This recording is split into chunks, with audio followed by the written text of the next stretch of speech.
The miracle of Jesus turning water into wine is one of my favorite gospel stories. It's definitely the one I would have liked to witness and partake in that celebration on that night.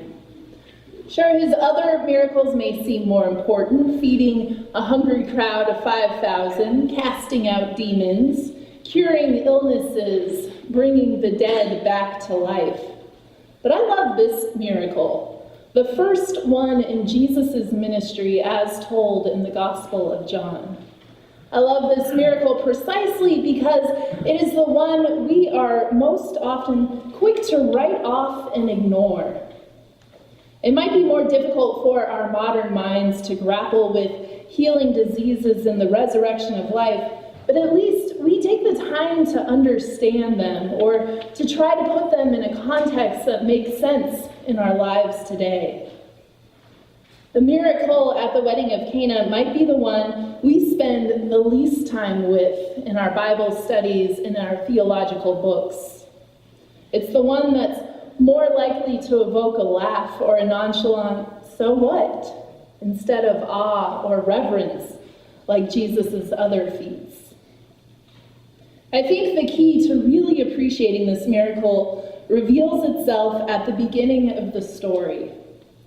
When the wine runs out at the wedding, and Jesus' mother points this out, she silently says to him, in the unspoken language that all mothers speak, "Son, I'm going to need you to do something about this." Jesus hears her, of course. Like sons and daughters all over the world and from all eras of time, Jesus responds to his mother with a challenge instead of a polite, "Anything for you, mother." Jesus hears his mother telling him to get to work, and he replies with, "What concern is that to you and me?" Today, Jesus would have said, "Why do I have to do it? You can't make me." But she's his mother. She can make him. And she does, directing his first public miracle with all the wisdom and authority of a parent who knows what her son is capable of. That initial response from Jesus, the question that sounds so smart-alecky, is supposed to be funny. It's an intimate exchange that is both humorous and all too familiar to many of us. But it's also what makes this miracle stand out for me. I love that Jesus has no interest in turning water into anything. No interest in beginning his public ministry on this night or in this manner. And he does it anyway. It's not an occasion or an injustice that initially he deems worthy of his attention, but he still responds to it. In his later miracles, especially those ones where he heals and casts out spirits that are hurting people, it's easy to see how the people who approached him may have captured his interest and his empathy. When someone's pain is visible to you, standing in front of your face in a form that you recognize, you can't help but reach out and try to help them. And if you happen to be Jesus, you can't help but offer a healing touch or a transformative word. It's different when the need isn't as recognizable. So for Jesus, the urgency of running out of libations at a wedding was not evident. When his mother points it out, he can only say, "What concern is that to me?" It's not his problem. And even to us today, it doesn't seem like that big of a problem relatively to have. In our estimation, without him, the drunks would have had no more to drink. Big deal. I've heard people surmise maybe he needed to start with something easy. Making wine has got to be easier than walking on water after all. We get caught in the cycle of trying to understand why this miracle, why something as light as water into wine, instead of realizing what this particular miracle reveals about Jesus. It reveals that there is no need too small or inconsequential for Jesus to respond to. No matter what needs transforming, whether it is a life or a libation, Jesus can and will respond. Whether or not we understand, whether or not he understands, when someone asks Jesus for help, he responds. For me, the miracle comes in the question, what concern is that to me? And the fact that he does it anyway. I have to believe that this need mattered to someone, to the host, to the guests, or maybe just to his mother. I have to believe that there is a deeper meaning in turning water into wine, deeper than producing good drinks and continuing the party. And so what I hear in both his question and his willingness to do it, even if it does not seem of the utmost importance to him, is the reminder that just because something does not seem to be important to us, it doesn't mean that we're allowed to ignore it or dismiss it or refuse to do anything about it. So maybe, like us, Jesus did not see the urgency in transforming the water that night. Maybe to him that wasn't the kind of miracle he was hoping to make his debut with. But his mother says to him, this is important. This means something more than you can understand, more than you can see. And because it is important, I need you to act, to make a difference, and to create a miracle. That resonates with me as a disciple trying to follow Jesus' example. What I hear in this story is a call to listen when someone says that there is a need. What I hear in this story is a reminder that what we deem as important or as a priority is not the only perspective or experience in the world. And each of us may find ourselves called to act or intervene in a moment that we were not planning to, when we would much rather say, what concern is this to me? And just walk away. What a timely lesson for the weekend in which we honor the legacy and the work of Dr. Martin Luther King Jr. Dr. King spent his life raising issues of inequality and injustice and racism. Issues that in his time so many people in this country did not see as important. Issues that so many of us were quick to dismiss because they did not feel like our issues. We remember his words, but too often we forget that the people he was addressing were the people who had dismissed him, who wanted him to be silent, the people who did not see the need for a miracle. So, for example, we all know the letter from a Birmingham jail. We know it as one of Dr. King's most famous writings. But do we remember that it was addressed to people like us, white Northerners? Specifically, white Northern clergy whom had seen the protests and the sit-ins and the demonstrations and had said, what concern is that to me? In his letter, Dr. King reached out and said, I need you.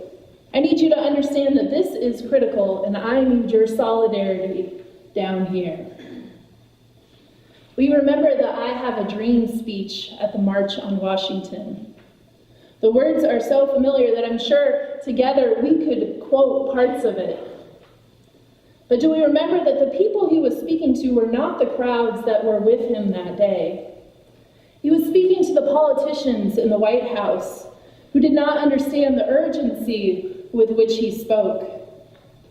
He was speaking to the people at home who caught glimpses of his words on their radios and televisions before they changed the channel, thinking, what concern is this man to me? He was speaking to the people who thought to themselves, slavery is over, the laws have changed, can't we move on to something else?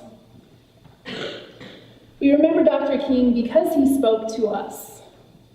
He asked something of all people in this country, white and black, rich and poor, northern and southern. He asked each one of us to take note of the suffering of our African American sisters and brothers, to take note, to recognize it, and to do something about it.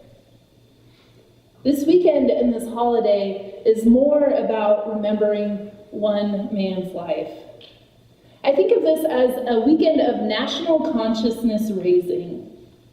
It's the time when we're called to look beyond our own concerns, to look out to the places that we are quick to dismiss or quick to ignore, to take notice of the people who might be saying to us today, we need a miracle, we need help.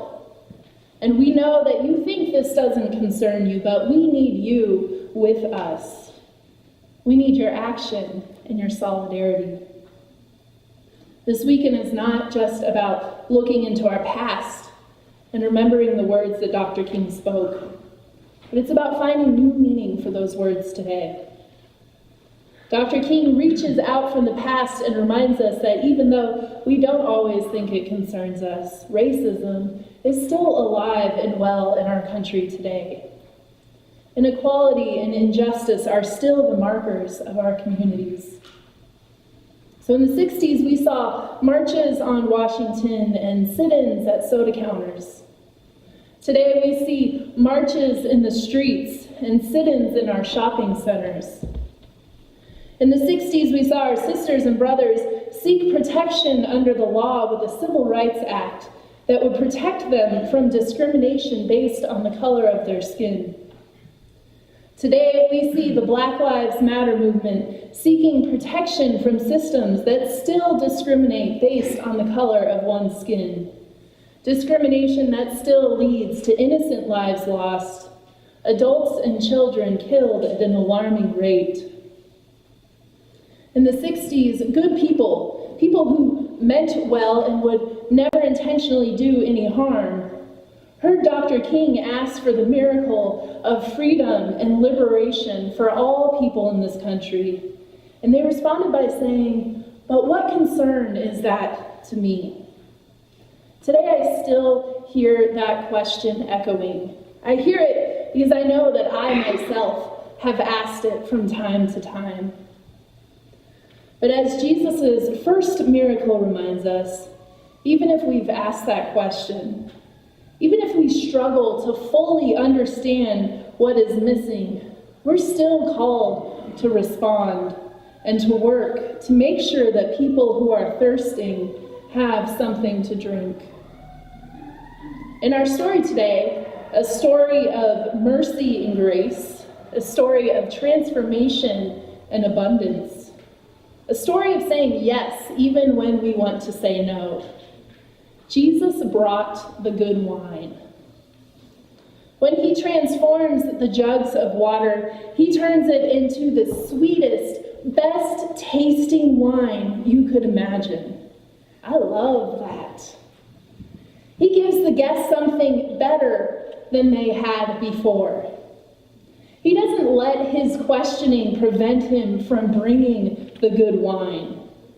He doesn't let his hesitation or reluctance to get involved prevent him from offering the best that he has. He brings the good wine. This weekend, as we remember Dr. King, our consciousness is raised to the people and communities who have run out of something good to drink. To the people and communities that are thirsting for something that will sustain them and nourish them. This weekend, we are reminded that it doesn't matter if we struggle to see how it concerns us. As disciples of Jesus, we're called to bring the good wine. We're called to bring the best of what we have to offer. We're called to give all people of all races something better than we have ever had before, both individually and as a country. Not until we can do this, not until we can work together to bring out the good wine, not until we can move past our hesitation and into action, will each one of us, all of our brothers and sisters, have something to drink that nourishes our spirits and quenches our thirst for justice. Amen.